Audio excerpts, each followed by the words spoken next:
高校生の頃、大人になったら自分で答えを決めなさいと先生は言った。この世の中には答えがないものがあるからと。正直その意味について深く考えることはなかった。10年後、私は宮島千鶴27歳、妊娠15週目だ。つわりきつ。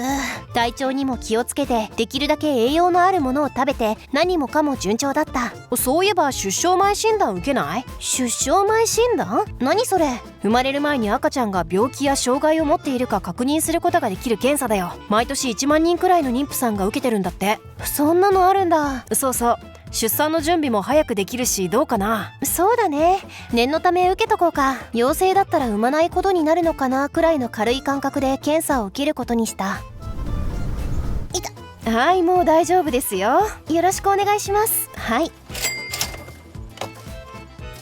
それから2週間後、検査結果が出た。宮島さん、結果ですが陽性になります。それってダウン症ってことですか？その可能性が高いです。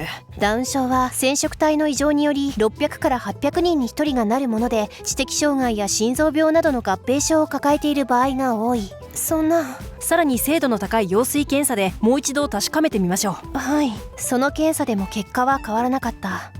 どうすれば。22週目までは中絶可能ですので、ご主人としっかり話し合って、残り3週間以内に出産するか中絶するかを決めてください。はい。検査結果はどうだった？陽性だって。本当に？うん。そうか。ケンジはどう思う？中絶した方がいいんじゃないかな。子供が大きくなった時どうする？僕たちが死んだら誰が子供の面倒を見るんだ？そもそも自立できるのか？裕福なわけじゃないのに。それを考えたいの。あと3週間以内に。短すぎるよ。私は産みたいって思ってる。残りの3週間、私たちはダウン症について調べることがないくらい調べて、何度も話し合いを重ねた。産むべきか中絶するべきか、そんなことは検査を受ける前に決めておくべきだったのかもしれない。私の心はエコーに映る大きくなっていく赤ちゃんを見て揺れ動いていた。大きくなってきてますね。はい。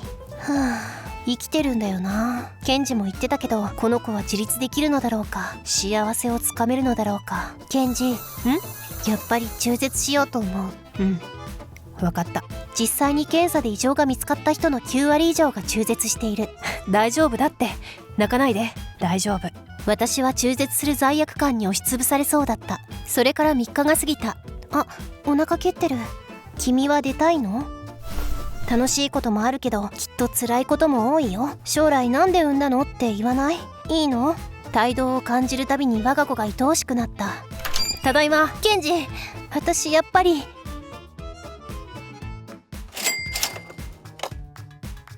21週目になります。もう決めていただかなければなりません。どうしますか？私は1年後。ケンジ、後悔してない？してないよ。だって僕たちが決めたんだもん。高校生の頃、大人になったら自分で答えを決めなさいと先生は言った。この世の中には答えがないものがあるからと。